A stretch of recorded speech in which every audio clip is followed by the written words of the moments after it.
Hello everyone, स्वागत करता हूं आप सभी लोगों का अपने चैनल मैथ्स बाय आलोक पर। उम्मीद करता हूं कि आप सभी लोग स्वस्थ होंगे और अपनी प्रिपरेशन बहुत अच्छे तरीके से कर रहे होंगे। आज का हमारा टॉपिक है टाइम, स्पीड एंड डिस्टेंस, समय, चाल और दूरी। जिस दिन लोगों ने अभी हमारी जो पास्ट की जितनी भी वीडियोस अपलोड किया है हमने वो नहीं देखी हूँ तो जाके सारी क्लासेस को कंप्लीट करें अपने प्रिपरेशन को अच्छे तरीके से बनाने के लिए। आप जाके सारी वीडियोस को कंप्लीट करें जिसमें हमने SI, CI, average, ratio, profit loss percentage और इन सभी चीज़ों को हमने वहाँ पर डिस्कस किया है बहुत अच्छे तरीके से। तो उन सभी चीज़ों के कॉन्सेप्ट्स को जाके देखिए, चीज़ों को समझिए, बेसिक से एडवांस लेवल तक के क्वेश्चंस हैं, उसमें प्रीवियस ईयर के भी क्वेश्चंस हैं। और मैं पूरी उम्मीद है मुझे कि आप उस चीज़ को जाके देखेंगे और मैं उस चीज़ की श्योरिटी देता हूँ कि आप जब उस वीडियोस को कंप्लीट कर लोगे तब आप प्रीवियस ईयर टच करने जाओगे और प्रीवियस ईयर करने के बाद आप जब भी एग्ज़ाम में बैठोगे तो आपको एग्ज़ाम में क्वेश्चन सॉल्व करने में जो भी टाइम लगता होगा वो बहुत कम हो जाएगा, आपके मेथड बहुत अच्छे हो जाएंगे, तो आप सॉल्यूशंस बहुत जल्दी पिक करोगे, आंसर बहुत जल्दी पिक करोगे और क्वेश्चंस को बहुत ही कम टाइम में सॉल्व करके आप एग्ज़ाम को कंप्लीट कर पाओगे। तो आज का हमारा टॉपिक है टाइम, स्पीड एंड डिस्टेंस, समय, चाल और दूरी। समय का मतलब टाइम का मतलब किसी का अच्छा तो किसी का बुरा। चाल मतलब उस समय को मेंटेन करने के लिए आपको स्पीड में चलना होगा, मतलब बहुत तेज से चलना होगा। अगर धीमे रहोगे तो आपके पास समय ज़्यादा लगेगा। और दूरी का मतलब हो गया कि किसी पर्टिकुलर डिस्टेंस तक जाना या किसी गोल तक, किसी एम को अचीव करना, वहाँ तक चलने के लिए, वहाँ तक जाने के लिए जो चली गई दूरी होती है उसी को डिस्टेंस कहते हैं। तो समय, चाल और दूरी आज हम पढ़ेंगे अपनी क्लास में। बेहतरीन कॉन्सेप्ट के साथ लाया हूँ मैं इस चैप्टर को आपके सामने। तो आइए शुरू करते हैं। Time, speed and distance. Time, speed, distance में सबसे बेसिक चीज़ है स्पीड। अगर मैं स्पीड की बात करूँ यहाँ पर तो speed is a basic thing. Speed की अगर मैं बात करूँ जिसको हम इंग्लिश में स्पीड और हिंदी में चाल कहते हैं।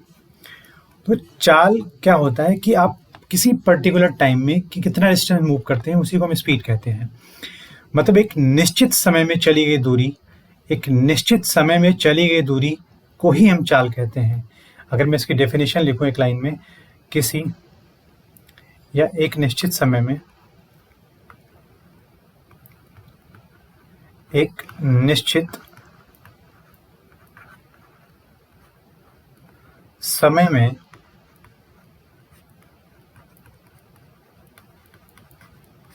चली गई दूरी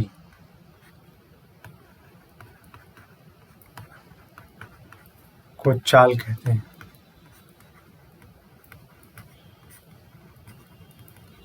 यह हम कह सकते हैं कि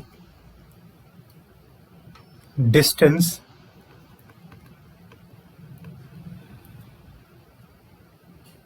ट्रेवल्ड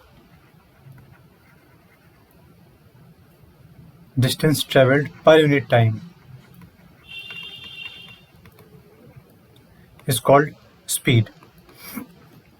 तो हम यहाँ से स्पीड को अगर मैं एक और डेफिनेशन दूं तो स्पीड का मतलब हो गया कि कुछ पर्टिकुलर टाइम में कुछ डिस्टेंस अगर चल जाए तो वही स्पीड होती है।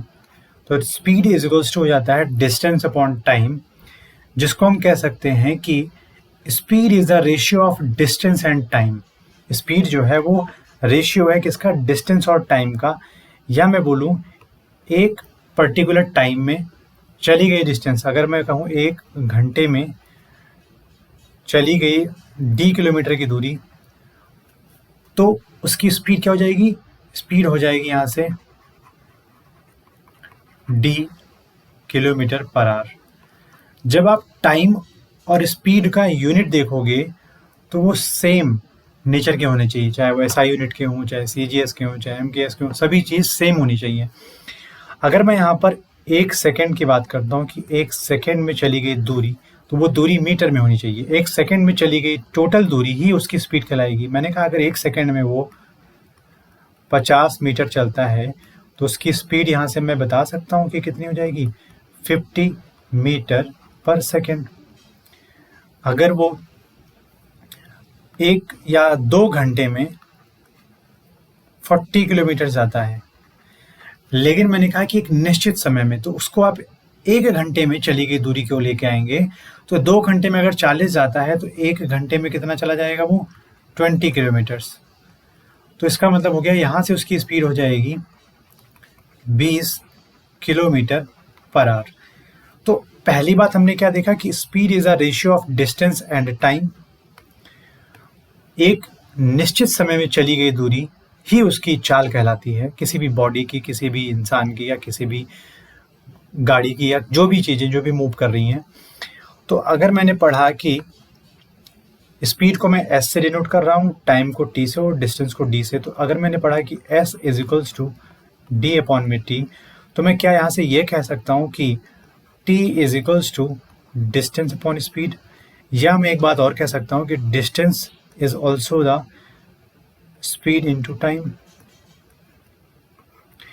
तो इन सभी चीज़ों से एक चीज़ मैं ये कह सकता हूँ कि speed is proportional to the distance and speed is universally proportional to the time. और जब आप इन दोनों को मिला के लिखते हो तो भी स्पीड, तभी जाके speed is equals to distance upon time होता है।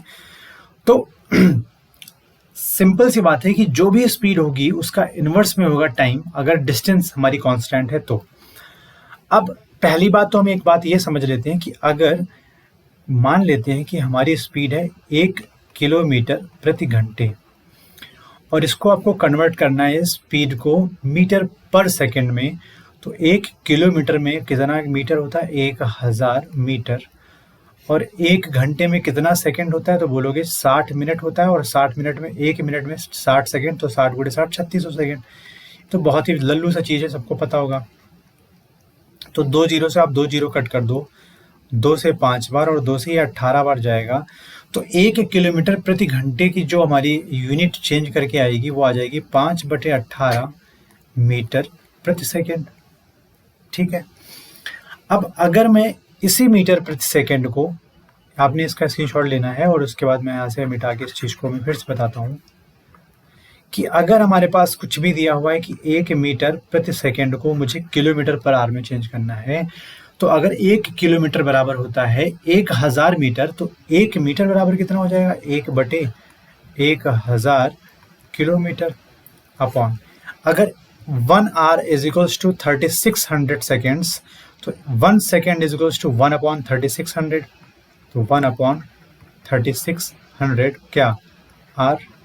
अब यहाँ पर आप देखो तो मैं 1 इंटू में 3600 अपॉन 1000 इंटू में 1 करने के बाद यहाँ पर किलोमीटर अपॉन में आर लिख सकता हूँ।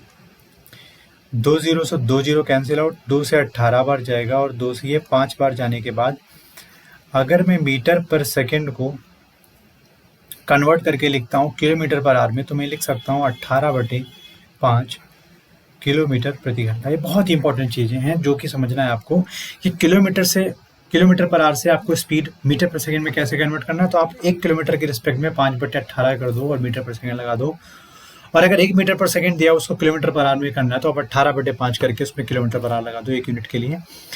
तो ये सारा कन्वर्जन आपको आना चाहिए। आपको ये भी आना चाहिए कि speed is equals to distance upon time होता है, तो time is equals to distance upon speed हो जाएगा। और अगर डिस्टेंस टाइम स्पीड में ये रिलेशन 2 हमने बता दिए हैं, तो हम यहाँ से ये भी कह सकते हैं कि डिस्टेंस इज इक्वल्स टू हो जाएगा product of speed and time. अब हम आगे पढ़ते हैं कुछ और चीज़ों को। मैं एक एग्जांपल लेके ये बताना चाह रहा हूँ कि अगर यहाँ पर मुझे बताओ कि अगर कोई इंसान 4 घंटे में 4 आवर में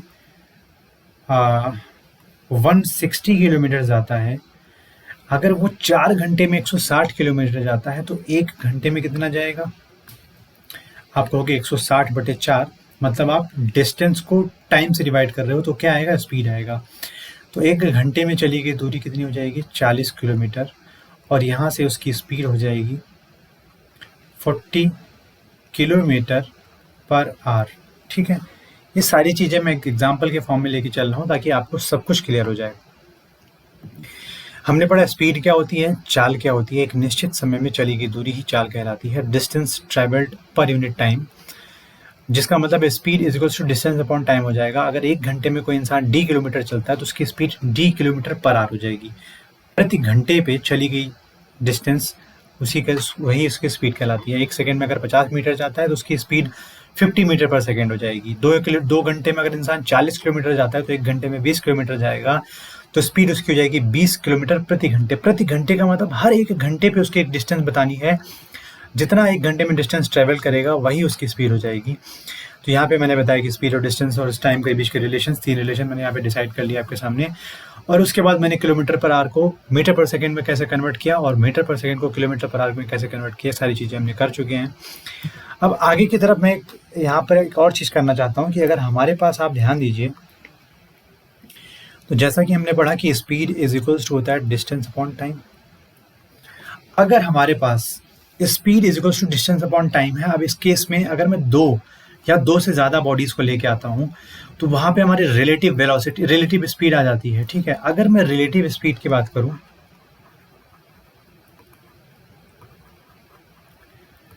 जब किसी भी प्लेस पर 2 या 2 से ज़्यादा बॉडी का मूवमेंट हो तो वहाँ पर रिलेटिव स्पीड ही आएगी। सिंपल एक स्पीड होती तो एस हम ले लेते थे, और अगर हम वहाँ पर 1 या 1 से ज़्यादा या 2 आता है तो S1 S2 या ज़्यादा आगे तो S1 S2 S3 ले लेते हैं। रिलेटिव स्पीड का मतलब मैंने आपको बता दिया कि अगर 2 या 2 से ज़्यादा बॉडीज़ का मूवमेंट हो रहा है किसी पर्टिकुलर डायरेक्शन में तो वही उसकी स्पीड, रिलेटिव स्पीड वहाँ पे काउंट करेंगे हम। तो रिलेटिव स्पीड में 2 चीज़ें, अगर 2 बॉडीज़ हैं, इफ 2 बॉडीज़ या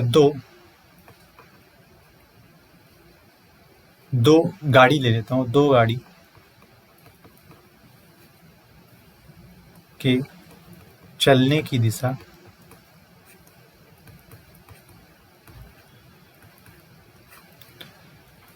एक दिशा की तरफ है या एक ही तरफ है,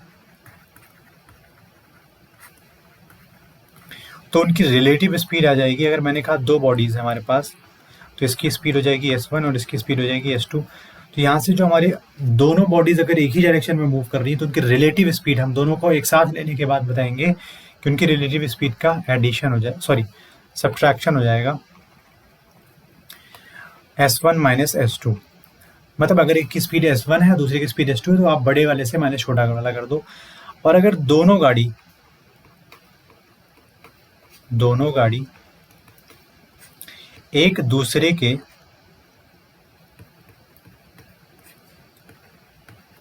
विपरीत चलती हैं तो रिलेटिव स्पीड क्या हो जाएगी उनकी, sum of the speed S1 plus S2। ये दोनों बात बहुत इंपॉर्टेंट है। अगर 2 गाड़ी की डायरेक्शन ऑफ मूवमेंट एक ही तरफ है तो उनकी रिलेटिव स्पीड जो आएगी वो उनका डिफरेंस हो जाएगा। अगर 2 बॉडीज़ का मूवमेंट एक ही तरफ, मतलब अपोजिट डायरेक्शन में है, तो उनकी रिलेटिव स्पीड जो आएगी वो दोनों का समेशन हो जाएगा। अब ये सारी चीज़ें करने के बाद अगर मैं कहता हूँ कि हमारे पास एक बॉडी की स्पीड S1 है तो वो टाइम, मतलब डिस्टेंस D1 कवर कर रहा है, टाइम T1 ले रहा है। दूसरी बॉडी की स्पीड अगर S2 है वो डिस्टेंस D2 कवर करेगा, टाइम T2 लेगा।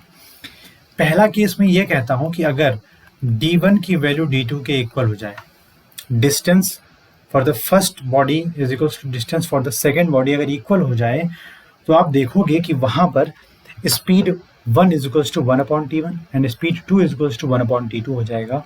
और अगर मैं स्पीड 1 अपॉन स्पीड 2 का रेशियो लेता हूँ, बहुत ही इंपॉर्टेंट चीज़ बताने जा रहा हूँ, इस चीज़ को दिमाग में डाल लीजिए। तो यहाँ पर अगर मैं स्पीड लेता हूँ S1 अपॉन में S2 तो आप देखोगे वहाँ पर जो रिलेटिव, मतलब उनका टाइम का रेशियो जो होगा वो इनवर्स में हो जाएगा T2 अपॉन में T1।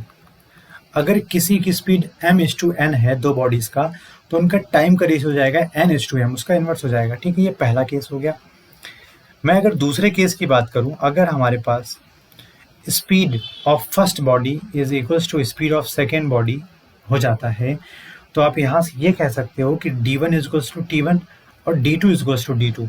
मतलब फर्स्ट बॉडी जितना मूव करेगी उनका और दूसरे बॉडी जितना मूव करेगी उसका रेशियो अगर मैं देखूँ तो उनके द्वारा लिया गया टाइम का भी रेशियो एक ही जैसा होगा, T1 upon T2। D1 upon D2 is equals to T1 upon T2। ये हो गया दूसरा केस। और अगर मैं तीसरे केस की तरफ आता हूँ तो थर्ड केस ये कहता है अगर 2 बॉडीज़ का टाइम टेकिंग सेम है, मतलब किसी बॉडी ने देर से शुरू किया हो या कम डिस्टेंस से जाना हो, किसी को ज़्यादा जाना हो तो ज़्यादा जाने वाले की स्पीड ज़्यादा हो जाएगी, कम जाने वाले की स्पीड कम हो जाएगी या बराबर हो जाएगी या उससे थोड़ा कम हो जाएगी, तो टाइम कम लेगी या बराबर ही लेगी। तो अगर मैंने कहा कि अगर यहाँ पर T1 is equals to T2 हो जाए तो हम यहाँ से ये भी कह सकते हैं कि D1 is equals to S1। जितना, अगर मैं पहले और दूसरे बॉडी के रिस्पेक्ट में बात करूँ तो इन दोनों बॉडीज़ के लिए स्पीड का जो रेशियो होगा वही रेशियो डिस्टेंस के लिए होगा, S1/S2 is equals to D1/D2। तो ये सारी चीज़ों के केस में हमें पढ़ना है कि अगर डिस्टेंस सेम होता है तो स्पीड का रेशियो उनके टाइम के रेशियो के इनवर्स होता है। अगर स्पीड सेम होता है तो उनके डिस्टेंस का रेशियो उनके टाइम के रेशियो के इक्वल होता है। दो बॉडीज़ के बीच की बात कर रहा हूँ मैं, या तीन बॉडीज़ के बीच की बात कर रहा हूँ मैं। अगर उनका टाइम इक्वल होता है तो उनके स्पीड का रेशियो और उनके डिस्टेंस का रेशियो भी सेम होगा। सिर्फ एक ऐसा केस है जब डिस्टेंस सेम होता है तो चीज़ें इन्वर्स हो जाती हैं स्पीड और टाइम के रिस्पेक्ट में। रिलेटिव स्पीड क्या होती है? जब दो बॉडी सेम डायरेक्शन में मूव करती हैं तो उनका स्पीड हो जाता है S1 - S2, difference of the speeds. और जब दोनों बॉडीज एक ही तरफ अपोजिट डायरेक्शन में मूव कर रही हूँ, एक दूसरे के अपोजिट में मूव कर रही हूँ, तो उनकी रिलेटिव स्पीड हो जाती है सम ऑफ द स्पीड्स। ठीक है, तो हमने सारी बातों को क्लियर कर लिया है। इनमें इतना ही कुछ, बहुत कुछ था और बाकी हम क्वेश्चन में सीख लेंगे चीज़ों का क्या करना है क्या नहीं करना है। तो अब हम बढ़ेंगे क्वेश्चन की तरफ। हमने स्पीड देख लिया, वहाँ पर यहाँ पे फॉर्मूला देख लिया डिस्टेंस का और सभी चीज़ों का, और हमने कन्वर्जन देख लिया कैसे करें कन्वर्ट चीज़ों को, और यहाँ पर तीन केसेस देख लिए कि स्पीड और डिस्टेंस और टाइम में क्या चीज़ें बराबर होनी क्या नहीं हो रही, तो हमारे क्या फॉर्मूला निकल के आ रहे हैं। हम बढ़ेंगे फर्स्ट क्वेश्चन की तरफ। आज का हमारा पहला क्वेश्चन है कि at what speed does a man walk who passes through a street 600 metre long in 5 minutes. 5 minute में 600 मीटर लंबी सड़क से गुजरने वाले व्यक्ति किस गति से चलेगा, और स्पीड यहाँ पर हमें फाइंड करना है किलोमीटर प्रति घंटे में, और चीज़ें दे रखी मिनट और मीटर में। तो हमें यहाँ पर कुछ चीज़ें का कन्वर्जन करना पड़ेगा। पहली बात हम कहते हैं कि 5 मिनट में चली गई डिस्टेंस कितनी है? 600 मीटर।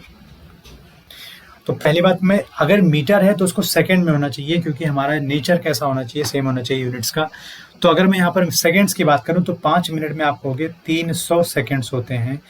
300 सेकंड्स में चली गई दूरी कितनी थी? 600 मीटर। तो एक निश्चित समय में 1 सेकंड में चली गई दूरी हो जाएगी कितनी? 2 मीटर। 600/300 बराबर 2 मीटर, बराबर 2 मीटर।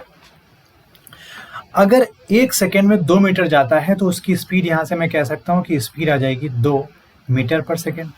लेकिन क्वेश्चन में पूछ रहा है किलोमीटर पर आवर में, तो आप इसको कन्वर्ट करने के लिए 2 मीटर पर सेकेंड को कन्वर्ट करते थे किलोमीटर पर आवर में, तो हम क्या करते थे? 18/5 से गुणा करने के बाद में किलोमीटर पर आवर में वो कन्वर्ट हो जाता था। तो यहाँ पर आप देखोगे कि स्पीड क्या आ जाएगी हमारी? 36/5 किलोमीटर पर आवर। हमारा देखो मोटिव क्या है कि फॉर्मूला बहुत ही रेयर केस में लगेगा। यहाँ पे भी फॉर्मूला नहीं लगा रहे हैं हम लोग, फॉर्मूला केवल पढ़ते हैं, समझते हैं कैसे ओरिजिनेट होता है चीज़ों का, ओरिजिनेशन होता है किसी फॉर्मूले का, उसके बाद हम उस चीज़ को अप्लाई नहीं करेंगे। ठीक है, बहुत ही रेयर केस में अप्लाई करेंगे। तो हमारा ऑप्शन 4 हो जाएगा राइट आंसर इसके लिए। चीज़ों को समझिए कि 5 मिनट में अगर 600 मीटर जा रहा है तो कितने सेकंड में कितना जाएगा, 1 सेकंड में वो कितना जाएगा, फिर 1 सेकंड में चली गई दूरी उसकी स्पीड कहलाएगी मीटर पर सेकंड के रिस्पेक्ट में। क्वेश्चन में मीटर पर सेकंड ना पूछकर उन्होंने किलोमीटर पर आवर में पूछा, तो मैंने उसको कन्वर्ट करने के लिए 18/5 से गुणा कर दिया, तो किलोमीटर पर आवर में चेंज हो गया वो। ठीक है, बढ़ते हैं अगले क्वेश्चन की तरफ। हमारा दूसरा क्वेश्चन है कि एक व्यक्ति एक दूरी को 40 मिनट में तय करता है, यदि वो औसतन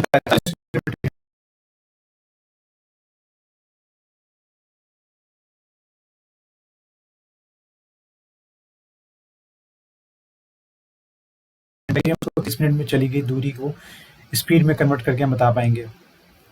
तो अगर कोई इंसान 40 मिनट में 45 किलोमीटर प्रति घंटा की रफ्तार से अगर चलता है, मतलब 1 घंटा में 1 आवर में वो चलता है 45 किलोमीटर्स, तो आप यहाँ से कहते हो कि 60 मिनट्स में या 60 मिनट्स में चला गया डिस्टेंस उसके द्वारा 45 किलोमीटर्स। तो 60 मिनट को अगर मुझे 40 में कन्वर्ट करना है तो आप क्या करोगे? इसमें आप 2/3 से मल्टीप्लाई कर दो। तो जब आप 2/3 से मल्टीप्लाई दोनों साइड में करोगे तो यहाँ से मैं बता सकता हूँ कि 40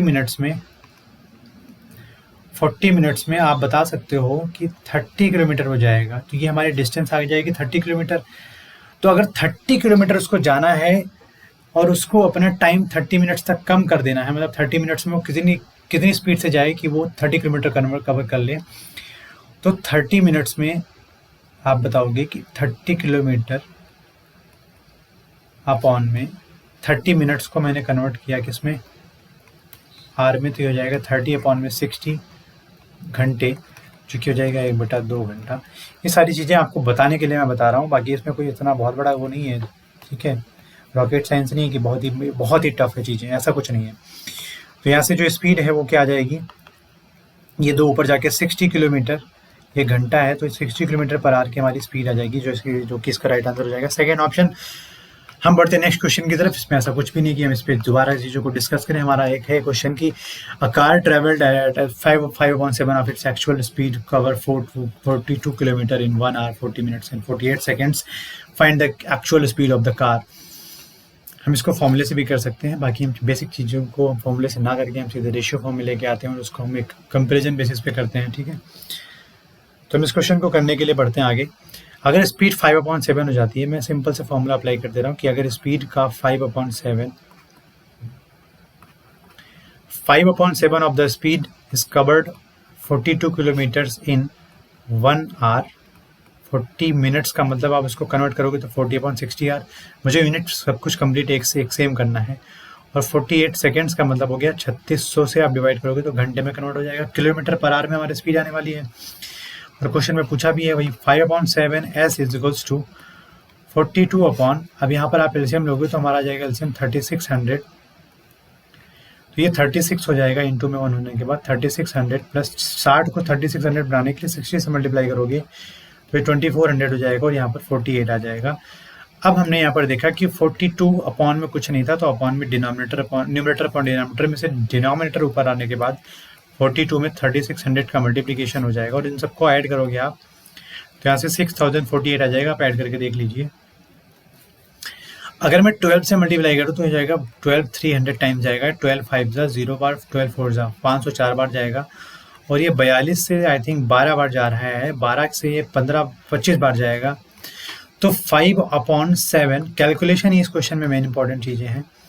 तो 25 किलोमीटर प्रति घंटा है 5/7, तो स्पीड क्या हो जाएगी यहाँ से 25 × 7/5, 5 से 5 बार करने के बाद 35 किलोमीटर पर आवर की स्पीड हो जाएगी उसकी, कब जो एक्चुअल स्पीड रही होगी, तो 35 किलोमीटर पर आवर उसकी स्पीड हो जाएगी, राइट आंसर। बढ़ते हैं नेक्स्ट क्वेश्चन की तरफ। एक बस 7 घंटे यात्रा करती है, पहली आधी दूरी 30 किलोमीटर प्रति घंटा और दूसरी आधी दूरी 40 किलोमीटर प्रति घंटा की गति से चलती है। देखिए बहुत ही इंपॉर्टेंट क्वेश्चन है, बहुत ही अच्छा क्वेश्चन है। मैं इसमें फॉर्मुला नहीं अप्लाई करने वाले, चीज़ों को समझना है कि अगर 7 घंटे में इतने डिस्टेंस को कवर किया जाता है, तो जिसमें से हाफ डिस्टेंस और हाफ डिस्टेंस को वो 30 किलोमीटर प्रति घंटा और 40 किलोमीटर प्रति घंटा की रफ्तार से चल रही है। मैंने बताया कि अगर distance of first and distance of second अगर इक्वल है, यहाँ पर देखो हाफ डिस्टेंस का मतलब ये चीज़ें इक्वल हैं, तो अगर डिस्टेंस इक्वल है तो स्पीड का रेशियो T2 और T1 के रेशियो के इक्वल होगा। क्वेश्चन में स्पीड का रेशियो क्या दे रखा है कि 30/40 का, तो यहाँ से हो जाएगा 3/4। तो टाइम का रेशियो क्या हो जाएगा यहाँ से, इसका उल्टा, तो 4/3। हमने पीछे पढ़ा था चीज़ों को। क्वेश्चन में 4/3 में से दोनों का जो सम है दिया हुआ है कितना, 7 यूनिट इसकी वैल्यू क्वेश्चन में दे रखा है 7 घंटे, तो मतलब एक यूनिट की वैल्यू 1 घंटे है, तभी तो multiplication of 1 hour in 7 give us 7 घंटे। तो अगर मैं बात करूं यहाँ पर T1 या T2 के लिए, तो आप कुछ भी ले लो, मतलब T1 या T2 का रेशियो आ जाएगा यहाँ से, तो 30 की स्पीड से वो अगर 4 घंटे चलेगा तो 120 किलोमीटर चलेगा, और 120 किलोमीटर उसकी हाफ डिस्टेंस थी, तो कंप्लीट डिस्टेंस कितनी हो जाएगी, ये D/2 था, तो कंप्लीट डिस्टेंस हो जाएगी 240 किलोमीटर्स, जो कि हमारा राइट आंसर हो जाएगा option number C, third option right answer हो जाएगा। ठीक है, यहाँ पर चीज़ों को आप समझिए कि डिस्टेंस सेम है, तो मैंने स्पीड का रेशियो टाइम के रेशियो का इन्वर्स कर दिया, तो वहाँ से हमने देखा यहाँ पर जो T1 और T2 का, यहाँ पर माफ कीजिएगा, T1 और T2 का जो रेशियो आएगा वो स्पीड का, जो यहाँ पर मैंने रेशियो सही लिखा हुआ है, बस यहाँ पे रिप्रेजेंटेशन गलत है, कि T1 और T2 का जो रेशियो आएगा वो S2 की वैल्यू और S1 की वैल्यू का वैल्यू आएगा वहाँ पर। तो T1 पे 4 आ जाएगा as the value of S2 and T2 पे आ जाएगा वैल्यू ऑफ S1। तो आप जब यहाँ पर डिस्टेंस फाइंड करने जाओगे D1 is equals to S1 into T1, तो वहीं से मैंने 30 × 4 लिया है। एक घंटे की, एक यूनिट की वैल्यू 1 घंटे है, तो 4 यूनिट की वैल्यू 4 घंटे हो जाएगी। हम बढ़ते हैं नेक्स्ट क्वेश्चन की तरफ। A motor car finishes its journey in 10 hours if the first half 21 kilometres and the rest are at 24। Simple सी बात है, फर्स्ट हाफ और सेकंड हाफ का मतलब D1 D2 इक्वल हो गया। तो S1 S2 की जो स्पीड का रेशियो है 21:24 24 है, तो यहाँ सर आप देखोगे कि आप 7:8 हमारा जाएगा स्पीड का रेशियो। तो T1 और T2 का रेशियो इसका इन्वर्स हो जाएगा, तो 8:7 का आ जाएगा। और क्वेश्चन में इन दोनों T1 T2 का सम देखो तो 15 यूनिट दे रखी है, और क्वेश्चन में इसकी वैल्यू दे रखी है 10 आवर्स। कितना? 10 आवर्स। तो एक यूनिट की वैल्यू हो जाएगी 10/15 घंटे, या आप इसको सिंपलेस्ट फॉर्म में करने के बाद कह सकते हो 2/3 आवर्स। अब सिंपल सी बात है कि मुझे फाइंड करना है D1। D1 की वैल्यू हो जाएगी S1 इंटू T1। तो S1 हमारा था 21 और T1 हमारा है 8, जिसका 8 यूनिट की वैल्यू में से आप एक यूनिट की वैल्यू अगर 2/3 है तो 8 की हो जाएगी 2/3, उसके साथ मल्टीप्लाई। तो यहाँ से आप देखोगे 3 से 7 बार जाएगा, 7 दूनी 14, 8 112 किलोमीटर उसका फर्स्ट हाफ डिस्टेंस आ जाएगा। तो डी जो हमारा कंप्लीट आएगा वो 112 गुणे में 2 होने के बाद 224 किलोमीटर हमारा राइट आंसर हो जाएगा, जो कि ऑप्शन नंबर सेकंड हमारा राइट आंसर है। नेक्स्ट क्वेश्चन है कि एक व्यक्ति एक ट्रेन द्वारा 25 किलोमीटर प्रति घंटे की गति से निश्चित दूरी तय करता है और 4 किलोमीटर प्रति घंटे की गति से वापस चलता है, तो पूरी यात्रा में 4 घंटे 48 मिनट लगेंगे। सेम क्वेश्चन है कि आप समझिए बात को कि वो पर्टिकुलर डिस्टेंस यहाँ से यहाँ तक जाता है वो, और फिर यही डिस्टेंस वापस आता है वो, तो इसका मतलब है वहाँ पर distance for the first case and distance for the second case दोनों इक्वल रहे होंगे। तो फिर से यहाँ पर आप देखिए स्पीड 1 स्पीड 2 का जो रेशियो आएगा वो 25:4 का आ रहा है, और कोई इसमें सिंपलेस्ट फॉर्म नहीं बनेगा। तो यहाँ से मैं कह सकता हूँ कि T1:T2 का जो रेशियो आएगा वो कितना हो जाएगा 4:25 का। तो टोटल टाइम वहाँ पर जो लगेगा वो 29 यूनिट लगेगा, और क्वेश्चन में 29 यूनिट की वैल्यू दे रखी है 5 घंटे 48 मिनट। तो आप इस 48 मिनट को घंटे में चेंज करने के लिए क्या करोगे, 48 को 60 से डिवाइड करोगे तो 12 से 4 बार और 12 से 5 बार, और एलसीएम लेने के बाद हमारा एलसीएम आ जाएगा 5, 5 25 और 4 29, 29/5 क्या हो जाएगा घंटे। अब यहाँ पर आप देखोगे कि 29 यूनिट की वैल्यू 29/5 घंटे, तो मैं ये कह सकता हूँ कि एक यूनिट की वैल्यू कितनी हो जाएगी यहाँ से, तो 1/5 घंटे। इस क्वेश्चन को आपको खुद करना चाहिए, मेरे हिसाब से 2-3 क्वेश्चन इस पे हो चुके हैं, ठीक है। तो अगर मैं बात करूँ D1 के लिए, या D1 मतलब वो हो गया कि हाफ डिस्टेंस या वही सेम डिस्टेंस फाइंड करना। तो D1 आप देखोगे कि 25 की स्पीड से वो 4 यूनिट चला था, लेकिन इसमें से 1 यूनिट की वैल्यू 1/5 घंटे है, तो 4 यूनिट की वैल्यू जाएगी इंटू में 1/5 कर दो यहाँ पर, तो ये 5 से 5 टाइम चला जाएगा, तो हो जाएगा 20 किलोमीटर जाना और उसके बाद 20 किलोमीटर आना। तो टोटल डिस्टेंस कितनी हो जाएगी 40 किलोमीटर हमारी टोटल डिस्टेंस हो जाएगी, जो कि हमारा राइट आंसर हो जाएगा, फोर्थ राइट आंसर हो जाएगा, ठीक है। बढ़ते हैं नेक्स्ट क्वेश्चन की तरफ। हमारा नेक्स्ट क्वेश्चन है, एक कार एक निश्चित दूरी के पहले 1/3 भाग को 10 किलोमीटर प्रति घंटे की गति से, अगले 1/3 भाग को 20 किलोमीटर प्रति घंटे की गति से, और अंतिम 1/3, मतलब यहाँ पर आप फिर देखिए कि इन तीनों केसेस में D1, D2 और D3 1/3 का मतलब हो गया कि ये सभी के सभी क्या है, इक्वल हैं। तो अगर इस यहाँ पर देखूँ कि डिस्टेंस इक्वल है, तो स्पीड S1:S2:S2 S3 आप देखोगे तो हो जाएगा कितना 10:20:60। इसका मतलब है कि 1, अगर मैं यहाँ से डायरेक्ट मैं अगर यहाँ से टाइम का रेशियो देखता हूँ, टाइम का T1:T2:T3, मतलब इन सभी स्पीड्स का इन्वर्स हो जाएगा टाइम। तो 1/10:1/20, बहुत ध्यान से समझिएगा चीज़ों को, 1/60। और जब अब मैं एलसीएम लूँगा यहाँ से तो हो जाएगा 60 एलसीएम, तो 6:3:1 का हमारा क्या आएगा टाइम का रेशियो।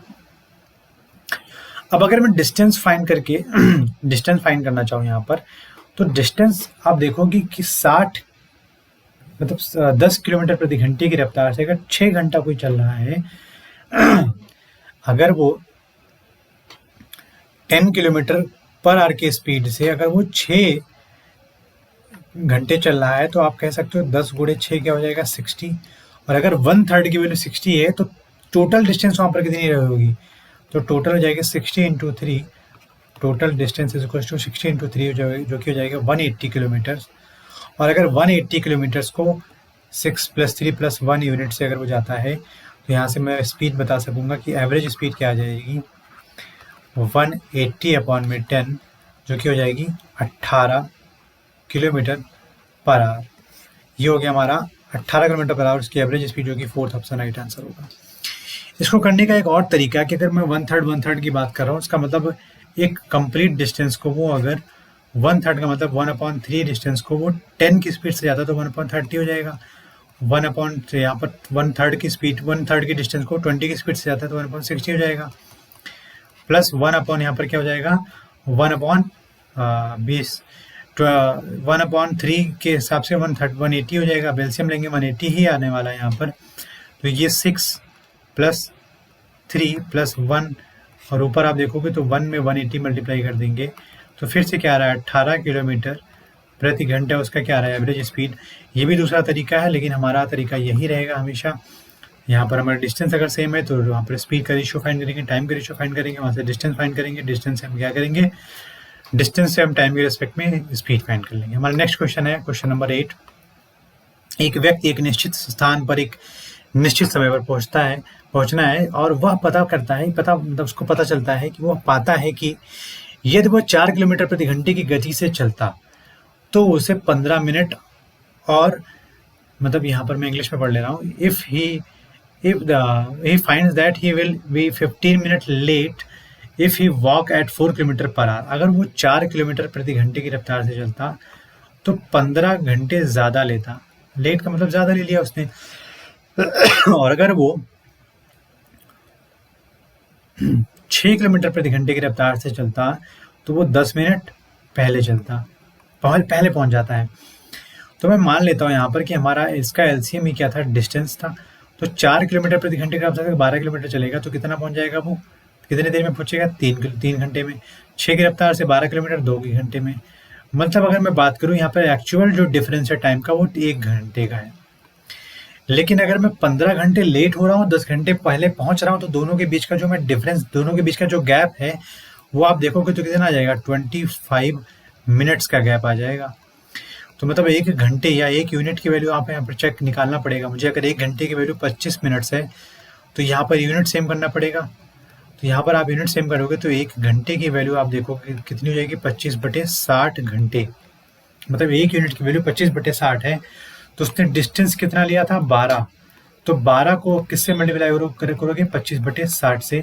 तो 12 से ये 5 बार जाएगा और ये 5 से 25 5 बार चला जाएगा 5 से। तो 5 किलोमीटर उसकी क्या आ जाएगी डिस्टेंस आ जाएगी जितनी वो डिस्टेंस उसने ट्रेवल की होगी 4 की स्पीड से या 6 की स्पीड से और टाइम जब ज़्यादा कम लगा होगा। तो मैंने क्या किया यहाँ पर एलसीएम लिया डिस्टेंस फाइंड किया। डिस्टेंस के हिसाब से वहाँ पे मैंने टाइम को देखा कि कितने का गैप है लेकिन एक्चुअल में जो गैप आ रहा था 25 मिनट का आ रहा था। कि अगर एक यूनिट की वैल्यू अगर 25 मिनट है यहाँ पर मैं यूनिट भी ले सकता हूँ। तो आप 12 यूनिट की वैल्यू क्या देखोगे 12 यूनिट की वैल्यू यहाँ पर आप आर ना आर लिख के आप यूनिट भी लिख सकते हो। 1 यूनिट की वैल्यू अगर 25 मिनट्स है तो 1 यूनिट की वैल्यू अगर घंटे में कन्वर्ट करूँ तो 25/60 घंटे हो जाएगी।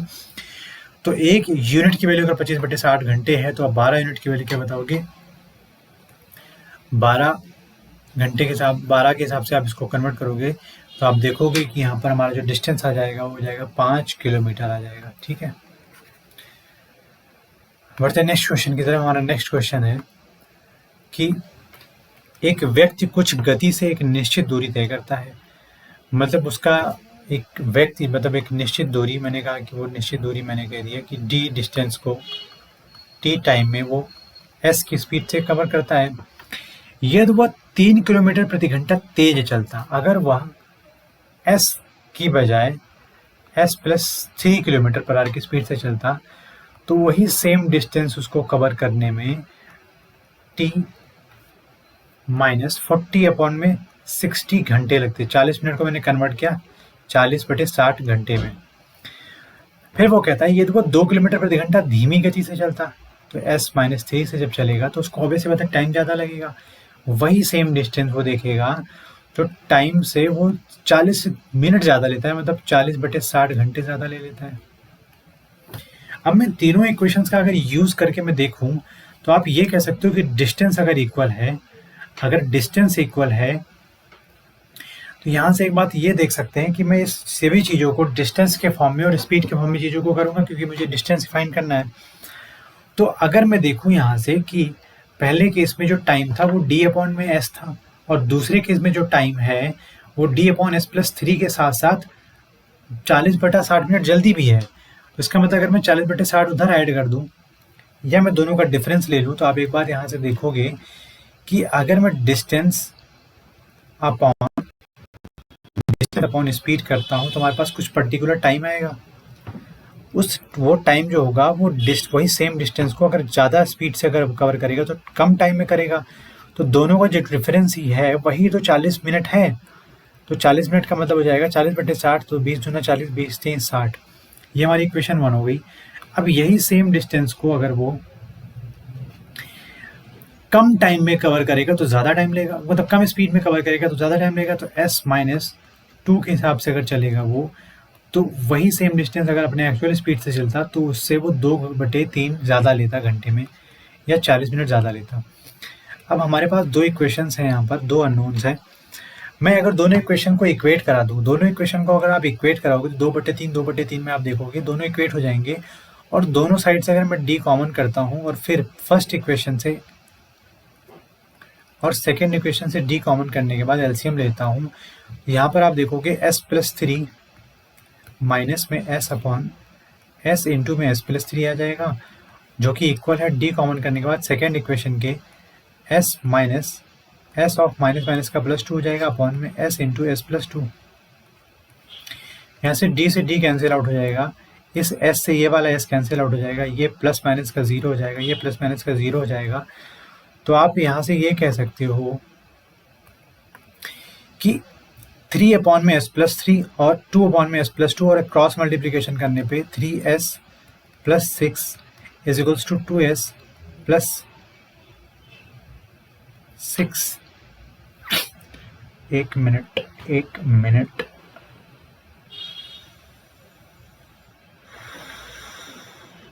ओके। यहाँ पर आप देखोगे तो इस केस में स्पीड कम हुई थी, ठीक है, तो माइनस हो जाएगा।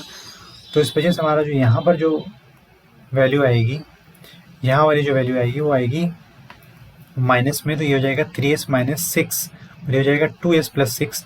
तो स्पीड यहाँ से क्या आ जाएगा 12 किलोमीटर पर आवर। हम सब कुछ किलोमीटर पर आवर के हिसाब से चल रहे हैं। अगर स्पीड हमारा 12 किलोमीटर प्रति घंटे है तो इस किसी भी एक इक्वेशन में, इक्वेशन 1 या इक्वेशन 2 में रख के हम क्या कह सकते हैं कि उसकी डिस्टेंस कितनी होगी।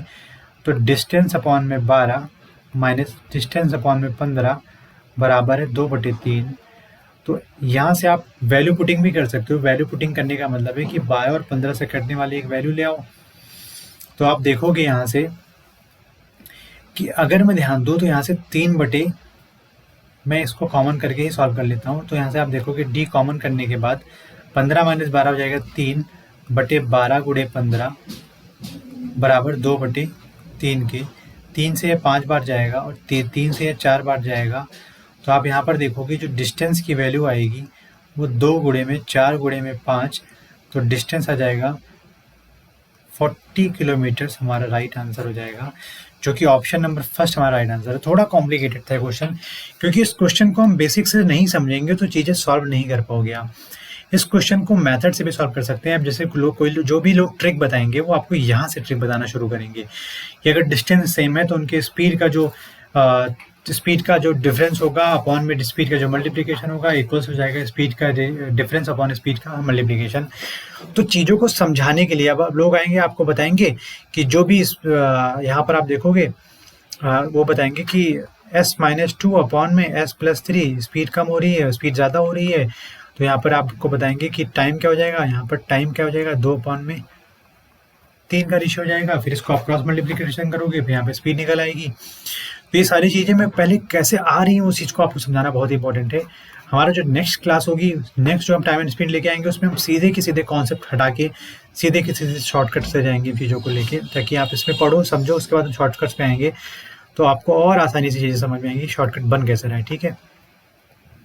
600 किलोमीटर की एक उड़ान में एक विमान की गति खराब मौसम के कारण धीमी हो जाती है। यात्रा के लिए इसकी औसत गति 200 किलोमीटर प्रति घंटे कम हो जाती है और उड़ान के समय में 30 मिनट की वृद्धि हो जाती है। तो सिंपल सी बात है कि 600 मीटर के डिस्टेंस को अगर वो 600 किलोमीटर की डिस्टेंस को अगर वो टी टाइम से कवर करेगा, हाँ, तो उसको कुछ पर्टिकुलर टाइम लगेगा। लेकिन अगर वो स्पीड कम हो जा रही है, स्पीड कम होने का मतलब हो गया कि वहाँ पर टाइम ज़्यादा लगने वाला है। तो टाइम ज़्यादा का मतलब यहाँ से मैं ये कह सकता हूँ कि अगर 600 की स्पीड को मैं देखूँ तो टाइम में अगर 1 मिनट की 30 मिनट की वृद्धि का मतलब 1/2 घंटे। और जो इसकी एक्चुअल स्पीड इसकी एक्चुअल स्पीड थी उसमें 600 किलोमीटर जाने में उसको टी टाइम लगता, तो इन दोनों स्पीड के बीच का डिफरेंस है वो 200 किलोमीटर प्रति घंटा ही तो है। अब आप यहाँ से क्या सीख सकते हो, मैं यहाँ से कह सकता हूँ 1/t plus 1/2 minus 1/t is equals to 200/600। मैंने उस 600 को कॉमन किया और राइट हैंड साइड लेके आया तो डिवाइड करने लगा, तो ये हो जाएगा 1/3। अब आप वैल्यू पुटिंग को उस क्वेश्चन को सॉल्व करो, वैल्यू पुटिंग से तभी आपको बहुत आसानी से चीज़ें सॉल्व हो जाएंगी। अदरवाइज यहाँ पर क्वाड्रेटिक इक्वेशन बना पाना, इतनी सब चीज़ें नहीं करना है हमें चीज़ों में एग्जाम में, ठीक है। तो आप जब यहाँ पर वैल्यू पुटिंग करोगे, मैंने कहा कि अगर 2 पुट कर देता हूँ, इसका मतलब है कि अगर 2 घंटे लेता है वो एक्चुअल, अगर 2 घंटे लेता है तो उसका मतलब 300 की स्पीड रही होगी उसकी। अगर वो 300 की स्पीड से जाएगा तो उसको लगेगा कितना, 2 घंटे। लेकिन अगर 200 किलोमीटर प्रति घंटा रिड्यूस करता है, मतलब वो 100 किलोमीटर प्रति घंटे की रफ्तार से जाएगा, तो 100 किलोमीटर प्रति घंटे की रफ्तार से वो हवाई जहाज 600 किलोमीटर को 6 घंटे में कन्वर्ट करेगा। लेकिन वहाँ पर समय तो 4 घंटे ज़्यादा लगने लगा, तो ये ऑप्शन गलत हो गया। अगर मैं 1 घंटा लेता हूँ, तो आप मुझे बताओ कि अगर मैं 1 घंटे लेता हूँ यहाँ पर, तो 1 घंटा 600 किलोमीटर को जाने में 6 घंटे ले लेगा। मतलब 600 की स्पीड से जाने में, अगर 1 घंटे में वो 600 किलोमीटर कवर कर रहा है तो 600 की स्पीड हो गई, और उसमें से अगर मैं 200 माइनस कर दे रहा हूँ तो 400 की स्पीड से वो 1 घंटे में 400 जाएगा और बाकी बचे हुए 200 किलोमीटर को आधे घंटे में कवर कर लेगा। तो वही आधे घंटे में ज़्यादा कवर करना ही तो क्वेश्चन में बता रहा है। तो इसका मतलब हमारा 1 घंटा जो होगा वो राइट आंसर होगा। लेकिन अगर मैं यहाँ 1 घंटे को पुट करता हूँ तो आप देखोगे 1/1 प्लस 1/2 माइनस 1/1, तो यहाँ से क्या आ जाएगा, 2 1 जा 2 1 3, तो 2/3 माइनस में 1 इज इक्वल्स टू कितना आ जाएगा, 1/3। मतलब माइनस 1/3 मतलब वो ज़्यादा टाइम ले रहा है, ठीक है। तो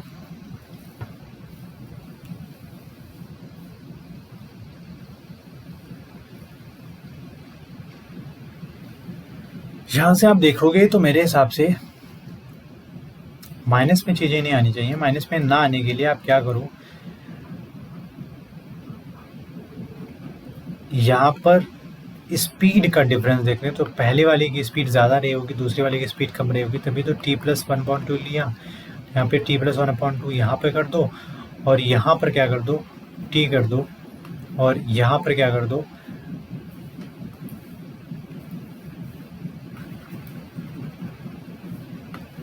यहाँ पर हो जाएगा t, यहाँ पर हो जाएगा 1 प्लस 1/t, और फिर चीज़ों को सॉल्व करोगे तो ये प्लस हो जाएगा, ये माइनस कर लो तो हमारा आंसर हो जाएगा प्लस में 1/3, और यही आ रहा है। तो हमने चीज़ों को ऑप्शन से पुट करके चेक किया है, तो हमारा सेकंड ऑप्शन हमारा राइट आंसर हो जाएगा। बढ़ते हैं नेक्स्ट क्वेश्चन की तरफ। 2 person X and Y walks a place from P at 5 km/h and 6 km/h respectively. How much distance will they cover apart after 4 hours? 4 घंटे के बाद अगर 5 किलोमीटर और 6 किलोमीटर की रफ्तार से 2 पर्सन X और Y, यदि वह एक ही दिशा में चलते हैं, रिलेटिव वेलोसिटी वाला केस यहाँ पर आ गया है। अगर X और Y हैं, उनकी स्पीड दे रखी है 5 km/h और उसकी दूसरी स्पीड दे रखी है 6 km/h, तो आप यहाँ पर देखो, तो अगर वो 4 घंटे चलते हैं, 4 घंटे का मतलब है अगर X भी इस डायरेक्शन में, Y भी इस डायरेक्शन में, तो P से जाने में उनको 4 घंटे में, आप मुझे बताओ रिलेटिव वेलोसिटी क्या हो जाएगी, S1 माइनस S2 या S2 माइनस S1। तो यहाँ पर मैं कह सकता हूँ कि speed into time is equals to distance, और ये रिलेटिव स्पीड क्या हो जाएगी, 6 माइनस 5 गुणे में 4 बराबर डिस्टेंस। तो यहाँ से 4 किलोमीटर की डिस्टेंस कवर करेगा जब वो सेम डायरेक्शन में जाते हैं, और यहाँ पर ये हो गया पहला केस, ये हो गया। दूसरे केस में कह रहा है जब वो अपोजिट डायरेक्शन में चल रहे हो, तो अपोजिट में रिलेटिव वेलोसिटी क्या हो जाती है, सम हो जाती है। तो 6 + 5 इंटू में 4 इज इक्वल्स टू डी, तो यहाँ से 11 इंटू में 4 इज इक्वल्स टू डी क्या आ जाएगा हमारे पास, 11 इंटू में 4 मतलब 44 किलोमीटर। जो डिस्टेंस आ रही है वो अपोजिट डायरेक्शन की आ रही है। 4 kilometre same direction, 44 kilometre opposite direction में, हमारा फोर्थ ऑप्शन हो जाएगा राइट आंसर। बढ़ते हैं नेक्स्ट क्वेश्चन की तरफ। 2 व्यक्ति ए और बी P से Q तक चलते हैं। 2 व्यक्ति A एंड B P से Q तक चलते हैं। जो 21 किलोमीटर की दूरी पर है। ये है 21 किलोमीटर की दूरी, क्रमशः 3 किलोमीटर पर आवर और 4 किलोमीटर पर आवर की स्पीड से चलते हैं। फिर कहता है कि बी क्यू पर पहुंचता है और तुरंत लौट जाता है। सिंपल सी बात है कि बी की स्पीड ज़्यादा है तो वो जल्दी पहुंच जाएगा, और इतनी जल्दी पहुंच जाता है कि वापस भी हो जाने के बाद वो ए से कुछ पर्टिकुलर डिस्टेंस पे मिलता है। तो अगर यहाँ से ए जाएगा तो ए कुछ ऐसे जाएगा, और बी अगर जाएगा तो कुछ ऐसे जाने के बाद वो इधर घूमता है और ए से आके कुछ इस पर्टिकुलर पॉइंट पे वो मिल जाता है। तो इस पर्टिकुलर पॉइंट पे मिलने का मेन मोटिव ये समझो, अगर ये टोटल डिस्टेंस 21 है और मैंने ये बता दिया कि अगर जो बी है वो x किलोमीटर वापस आके कवर किया है, तो ए कितना कवर करेगा? ए करेगा 21 माइनस x किलोमीटर की डिस्टेंस की नहीं। अब मेरी बात ध्यान से सुनो, टाइम यहाँ पर इक्वल है, t1 इक्वल है t2 के। तो मैंने बताया था अगर टाइम इक्वल होता है तो S1:S2 का जो रेशियो होता है वो D1:D2 के रेशियो के इक्वल होता है। तो यहाँ पर S1:S2 कितना है? 3:4। तो D1:D2 कितना हो जाएगा? आप कहोगे 3:4। अब क्वेश्चन में 3 और 4 का डिफरेंस 1 यूनिट दे रखा है, और यहाँ पर आप देखोगे डिफरेंस कितना है? x। तो अगर x की वैल्यू 1 यूनिट है, x की वैल्यू अगर 1 यूनिट है, जी नहीं, अभी बाद में करेंगे इसको। तो पहले हम ये कह सकते हैं कि अगर टोटल डिस्टेंस यहाँ पर 3 + 4 देखूं तो 7 यूनिट है। तो 7 यूनिट की वैल्यू अगर क्वेश्चन में 21 किलोमीटर है, हम यहाँ से भी कर सकते थे x मान के भी, तो एक यूनिट की वैल्यू कितनी हो जाएगी? आप बोलोगे 21/7 मतलब 3 किलोमीटर। अगर एक यूनिट की वैल्यू 3 किलोमीटर है और एक यूनिट की वैल्यू x है, तो यहाँ पर जो x मतलब कितना हो जाएगा? x हो जाएगा 3 किलोमीटर। तो हम यहाँ पर ये कह सकते हैं कि P से R जो मिले थे उनका मीटिंग पॉइंट था R, यहाँ पर अगर मिले होंगे तो उनका R मीटिंग पॉइंट था। तो Q से R की डिस्टेंस 3 किलोमीटर, टोटल डिस्टेंस 21। तो मैं कह सकता हूँ कि P से R की डिस्टेंस हो जाएगी 21 माइनस 3 जो कि हो जाएगा 18 किलोमीटर। राइट आंसर इसका। बहुत ही प्यारा क्वेश्चन था। इस चीज़ों को समझने के लिए मैंने क्या किया? रेशियो मेथड सेलेक्ट किया, टाइम इक्वेट कराया, वहाँ से डिस्टेंस और स्पीड के रेशियो को मैंने देखा और उसके बाद क्वेश्चन को सॉल्व किया और आंसर मिल गया हमें।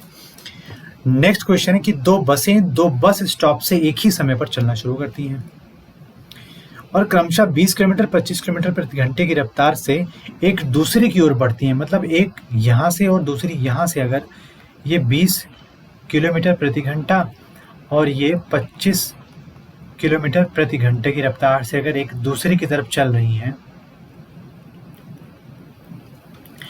जब वो मिलते हैं तो एक बस दूसरी बस की तुलना में 80 किलोमीटर अधिक यात्रा तय करती है। अब मुझे बताओ, अगर वो कहीं पर्टिकुलर टाइम जगह से एक दूसरे की तरफ चलेंगे और आके कहीं मिलेंगे तो सेम टाइम के इंटरवल पे मिलेंगे। मान लो 1 घंटा वो चली तो 1 घंटा तभी वो चलेगी, तभी तो आगे मिलेंगे, क्योंकि उनके बीच का टाइम का कोई गैप नहीं है, सेम टाइम पे आके मिल रहे हैं। लेकिन हो सकता है उनकी स्पीड कम ज़्यादा हो तो उनके बीच का डिस्टेंस भी इधर उधर हो सकता है। तो मैं यहाँ पे कह सकता हूँ कि अगर टाइम 1 = टाइम 2 है, तो यहाँ से स्पीड 1 का रेशियो पहले जो चेक कर लूँ मैं, ये इक्वल है। तो स्पीड 1 स्पीड 2 का रेशियो आप कहोगे 20:25 है, या मैं कह सकता हूँ 4:5 का है। तो यहाँ से D1:D2 भी क्या हो जाएगा? 4:5 हो जाएगा, क्योंकि टाइम इक्वल है। तो अगर 4:5 के रेशियो में डिस्टेंस 1 डिस्टेंस 2 का मतलब है कि D1 20 किलोमीटर स्पीड वाला जो बस था वो 4 यूनिट कवर करता है, और D2 स्पीड जो इसकी स्पीड 20-25 किलोमीटर की स्पीड थी, 25 वाला वो 5 यूनिट कवर करता है। तो जाहिर सी बात है 5 वाला 4 से 1 यूनिट ज़्यादा कवर करेगा। और इस 1 यूनिट की वैल्यू क्या दे रखी है क्वेश्चन में? 80 किलोमीटर। तो कह रहे हैं बस स्टॉप्स के बीच की दूरी A और B मान लेता हूँ मैं। तो A से और B के बीच की दूरी 4 ये कवर करता है, 5 वो करता है, तो टोटल कितना हो गया? 9 यूनिट। और 9 यूनिट की वैल्यू अगर मैं 80 से मल्टीप्लाई कर दूँ तो कितना हो जाएगा? 720 किलोमीटर AB के बीच की डिस्टेंस आ जाएगी हमारी। 720 हमारा थर्ड ऑप्शन राइट हो जाएगा। कितना आसानी से हम क्वेश्चन को कर रहे हैं, समझिए चीज़ों को। बढ़ते नेक्स्ट क्वेश्चन की तरफ। एक व्यक्ति 9 घंटे में केवल 61 किलोमीटर की दूरी तय कर सकता है।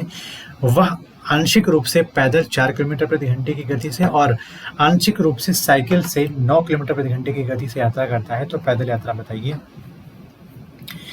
टोटल टाइम 9 घंटे था, तो मैं कहूँ कि यहाँ पर अगर वो 4 की स्पीड से S1:S2 की मैं बात करूं तो यहाँ पर हो जाएगा 4:9। ये मेन है, 4 किलोमीटर प्रति घंटा और 9 किलोमीटर प्रति घंटा की रफ्तार से चलता है। तो 4 किलोमीटर प्रति घंटा की रफ्तार से अगर टी टाइम लेता है और 9 किलोमीटर प्रति घंटा की रफ्तार से कितना टाइम लेगा, 9 माइनस टी टाइम लेगा, क्योंकि उसका दोनों का टाइम का जो सम है वो 9 घंटे है। तो मैं यहाँ से ये कह सकता हूँ कि ये है टाइम का रेशियो, एंड यहाँ पर जो ये मैंने निकाला है ये D1 और D2 का रेशियो है। तो मैं D1 प्लस D2 ही तो हमारा क्या है, 61 किलोमीटर है। तो मैं यहाँ पर ये कह सकता हूँ कि 4 इंटू टी प्लस 9 इंटू में 9 minus T is equals to 61। तो यहाँ पर आप देखोगे 81 माइनस 61 बराबर 9 से 4 जाएगा 5, तो 5t आ जाएगा। इसको देख लेना आप इधर उधर कैसे हुआ है। तो t की वैल्यू यहाँ से क्या जाएगी, 20/5, जो कि हो जाएगी 4r। अब अगर हमारे पास 4r, हमारे पास क्या आ गया, टाइम आ गया, तो यहाँ से डिस्टेंस d1 क्या हो जाएगा, d1 हो जाएगा 4 इंटू में 4, जो कि हो जाएगा 16 किलोमीटर, और बची हुई डिस्टेंस d2 की कितनी हो जाएगी, 45 किलोमीटर। अब क्वेश्चन में पूछा क्या है, क्वेश्चन में पूछा है पैदल, तो पैदल की स्पीड उसकी थी 4, तो टाइम t लिया था, तो मतलब यहाँ पर पैदल वाला d1 है, तो 16 किलोमीटर उसको स्पीड, 16 किलोमीटर उसको डिस्टेंस कवर करना पड़ेगा पैदल चलने के लिए। एक व्यक्ति 45 मिनट में 6 किलोमीटर की दूरी तय करता है, यदि वह दूरी का आधा भाग कुल समय के 2/3, मैं कहता हूँ आधा भाग मतलब 6 की हाफ डिस्टेंस और 6 की हाफ डिस्टेंस 3 ही 3 तो होगा, और इस हाफ पार्ट को 2/3, तो इस हाफ पार्ट को 1/3 में कवर करेगा नहीं, किसके, 45 मिनट्स के। तो अगर इस डिस्टेंस को इस स्पीड से कवर करता है तो उसके लिए टाइम क्या हो जाएगा, ये सॉरी टाइम है, इस टाइम से कवर करता है तो उसके लिए स्पीड क्या हो जाएगा। आप यहाँ से वो वाला भी केस कर सकते हो, स्टार्टिंग वाला जो हमने किया था, ठीक है।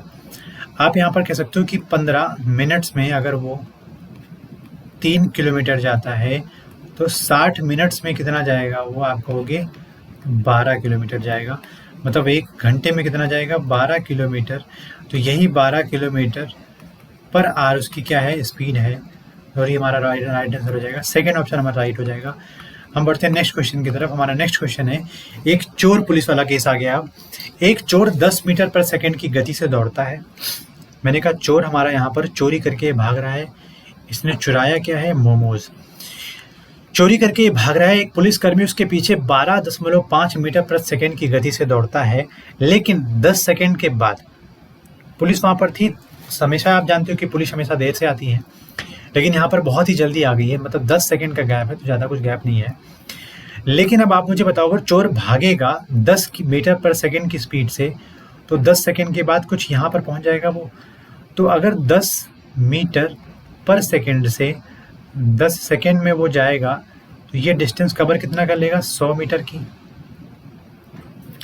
अब जब पुलिस यहाँ से भागना शुरू करेगा, तब चोर यहाँ से भागना शुरू करेगा, और चोर भागते भागते कुछ यहाँ पहुँचेगा, और पुलिस की स्पीड कितनी है, 12.5 मीटर पर सेकेंड, और पुलिस भागते भागते मतलब स्पीड तेज है भाई, तो उसको कहीं ना कहीं जाके कहीं यहाँ पे पकड़ लेगा उसको। तो अब ध्यान दीजिए, मैंने यहाँ पर कहा कि टाइम मुझे बताओ यहाँ के बाद से चोर को और यहाँ से पुलिस तक, पुलिस का चोर को पकड़ने तक टाइम सेम हो जाएगा कि नहीं। तो T1 इक्वल्स टू T2 हो जाएगा। तो स्पीड की ratio T1 equals to T2 का मतलब स्पीड 1 स्पीड 2 का रेशियो आप देखोगे तो 10:12.5 से आप चेक करोगे तो आ जाएगा 4:5। अब D1 टू D2 का रेशियो भी सेम हो जाएगा 4:5 का। मतलब पुलिस 5 यूनिट अगर भागता है और चोर 4 यूनिट भागता है, तो दोनों का गैप देखोगे तो 1 यूनिट का आएगा। पुलिस 5 यूनिट भागेगा, चोर 100 मीटर के बाद 4 यूनिट भागेगा, तो 1 यूनिट का गैप ही तो, 1 यूनिट का गैप ही तो ये 100 मीटर है। तो इंटू में 100 मीटर, 100 1 यूनिट की वैल्यू 100 मीटर से मल्टीप्लाई करेंगे। तो आप मुझे बताओ कि पुलिस कर्मी को चोर को पकड़ने के लिए कितना मीटर भागना होगा। तो इसका जाहिर सी बात है 5 यूनिट पुलिस भागा था, तो इंटू में 100 कर दो, तो 500 मीटर उस पुलिस को भागना पड़ेगा शुरुआती पॉइंट से लेकर अंतिम पॉइंट तक। तुम्हारा फोर्थ ऑप्शन क्या हो जाएगा, राइट आंसर हो जाएगा। चीज़ों को समझिएगा, टाइम के रेशियो से मैंने इस टाइम को इक्वल करा के कैसे किया है। एक चोर दोपहर 2:30 पर एक कार चुराता है और इसे 60 किलोमीटर प्रति घंटे की गति से चलाता है। भाई साहब कार चुरा भी रहा है और उसको भगा भी रहा है। दोपहर 3 बजे चोर का पता चलता है। बाबू साहब वो आधे घंटे तो भगा भगा के भाग गया होगा कहीं पे बहुत दूर। तो आधे घंटे, अगर 1 घंटे में वो 60 किलोमीटर जाता है तो जाहिर सी बात है वो 30 मिनट में, ये 2:30 का टाइम था पीएम का, और यहाँ पर 3 बजे का टाइम है, तो जाहिर सी बात है वो अगर 60 किलोमीटर पर स्पीड से अगर कार को ले जाएगा तो इस डिस्टेंस को 30 किलोमीटर कवर कर चुका होगा कि नहीं कर चुका होगा आधे घंटे में। अब जब उसको पता चलता है, किसको पता चलता है? चोर को पकड़ने के लिए मालिक को पता चलता है, तो मालिक क्या करता है, वो एक और गाड़ी लेके आता है और 75 किलोमीटर प्रति घंटे की रफ्तार से भागना शुरू करता है। तो कहीं पे जाके उसको दूर इस पर्टिकुलर पॉइंट पे वो क्या करता है, पकड़ लेता है। और जाहिर सी बात है कि वो 3 बजे, जो हमारा मालिक है वो 3 बजे भागेगा, तो 3 बजे के बाद और 3 बजे के बाद चोर का जो टाइम होगा वो एक सेम टाइम होगा। तो टाइम यहाँ पर फिर से इक्वल हो रहा है, तो मैं कह सकता हूँ speed 1 is equal to speed 2 after 30 kilometre क्या हो जाएगा, आफ्टर फर्स्ट हाफ आवर क्या हो जाएगा, 60:75। तो स्पीड का रेशियो 4:5 का है, तो डिस्टेंस का भी रेशियो क्या हो जाएगा, डिस्टेंस 1 डिस्टेंस कितना हो जाएगा, 4:5 का। अब मुझे बताओ, मालिक भाग रहा है 5 और चोर भाग रहा है 4, कब? जब वो 30 किलोमीटर पीछे छोड़ के आया है चोर। तो 1 यूनिट का गैप यहाँ पर आप मुझे फिर से बताओ कितना हो गया, 30 किलोमीटर का, और उसमें अगर 1 यूनिट में 30 से मल्टीप्लाई कर दो तो 30 यूनिट हो जाएगा। तो मालिक को बताओ आप कितना भागना पड़ेगा, मालिक को भागना कितना पड़ेगा, टोटल 5 यूनिट भागा था, तो 5 गुणे में 30, मतलब मालिक भागेगा 150 किलोमीटर। और अगर मालिक 150 किलोमीटर भाग रहा है 3 बजे के बाद से 75 किलोमीटर पर आवर की स्पीड से, तो वहाँ पर जो उसको टाइम लगेगा मालिक को 150 को 75 की रफ्तार से कितने में कवर करेगा, 2 घंटे में। तो भागा कितने बजे था, 3 PM पे। अब वो पहुँच कितने बजे, पकड़ कितने बजे लेगा, तो 5 PM पे उसको पकड़ लेगा। और हमारा राइट आंसर क्या हो जाएगा, यही। इसको मैं दूसरे इंक से कर देता हूँ। हमारा क्या हो जाएगा राइट आंसर, 5 बजे उसको पकड़ लेगा कौन, मालिक। ठीक है, ये हमारा 5 बजे राइट आंसर हो जाएगा, जो कि हमारा ऑप्शन नंबर 4 है राइट आंसर। ठीक है, बढ़ते नेक्स्ट क्वेश्चन की तरफ। एक चोर एक पुलिसकर्मी ने 200 मीटर की दूरी पर से देखा। एक चोर को एक पुलिसकर्मी ने 200 मीटर की दूरी से देखा। यहाँ 200 मीटर की दूरी से चोर यहाँ पर था, पुलिस यहाँ था। मैंने कहा ये पुलिस है, यहाँ पर अब चोर पहुंच चुका है। सी है, चुट्टा है वो। पुलिसकर्मी चोर के पीछे भागने लगा और चोर भी भागने लगा। चोर की गति 10 किलोमीटर पर आवर थी और पुलिसकर्मी की गति 12 किलोमीटर पर आवर थी। पुलिसकर्मी द्वारा पकड़े जाने से पहले चोर कितनी दूरी तय करेगा? अब आप बताइए। अगर यहाँ पर मैं बताऊं फिर से टाइम सेम हो जाएगा, तो speed 1 is equal to speed 2 कितना हो जाएगा, 10:12 का। तो 2 पंचे 10, 2 छंग 12। तो यहाँ से डिस्टेंस 1 इज टू डिस्टेंस 2 की रेशियो क्या आ जाएगा, 5:6 का। मतलब जो पुलिस जो है 6 डिस्टेंस भागेगा, 6 यूनिट भागेगा, और चोर 5 यूनिट भागेगा यहाँ के बाद से। तो मतलब पुलिस भाग कितना ज़्यादा रहा है, 1 यूनिट। और 1 यूनिट की वैल्यू क्वेश्चन में दे रखी है 200 मीटर। ये क्या है, मीटर। तो 200 मीटर 1 यूनिट की वैल्यू है, इनटू में मतलब 200 मीटर करना पड़ेगा। तो आप बताओ यहाँ पर कि पुलिसकर्मी द्वारा पकड़े जाने से पहले चोर कितनी दूरी तय कर चुका होगा। चोर भागेगा यहाँ से ना, तो मैं यहाँ से कह सकता हूँ कि चोर की अगर मैं बात करूँ तो चोर 5 यूनिट भागा था। तो चोर 5 यूनिट भागने के लिए 200 का मल्टीप्लाई कर दो, तो 1000 मीटर यहाँ से भागेगा वो। तो 1 किलोमीटर चोर भाग चुका होगा और 1200 मीटर जो है वो पुलिस भाग चुका होगा। तो पूछा है क्वेश्चन में चोर कितना भाग जाएगा, तो चोर भाग जाएगा 1 किलोमीटर, जो कि हमारा थर्ड ऑप्शन राइट हो जाएगा। ये सभी क्वेश्चन एक जैसे हैं, इन सभी क्वेश्चन में बहुत ज़्यादा डिस्कशन की कोई ज़रूरत नहीं है।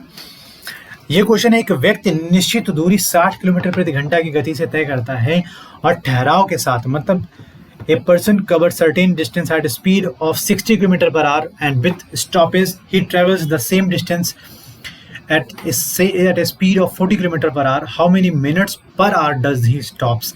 सिंपल सी बात है कि वो 60 किलोमीटर की स्पीड से जा रहा है, इसका मतलब वो कहीं नहीं रुक रहा है।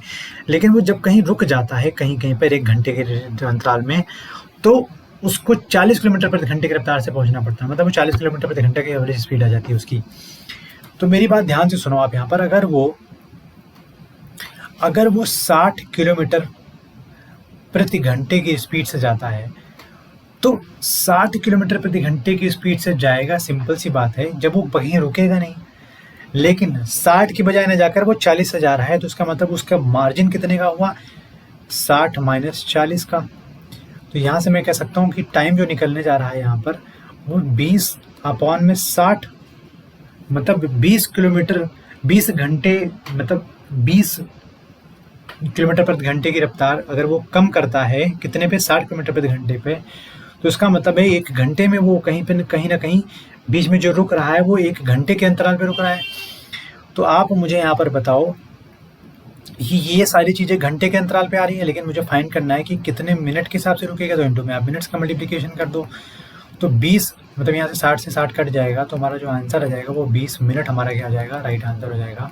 इस क्वेश्चन का राइट आंसर हो जाएगा 20।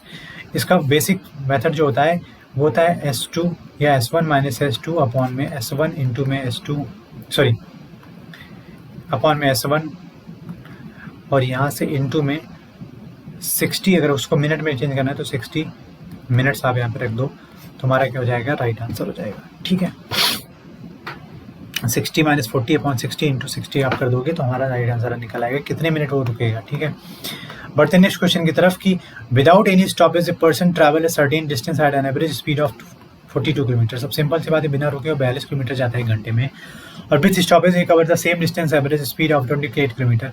तो रुक जाता है तो उसको कितने का डिफरेंस आ जाएगा, यहाँ पर आप देखेंगे तो आ जाएगा 14 का डिफरेंस आ जाएगा।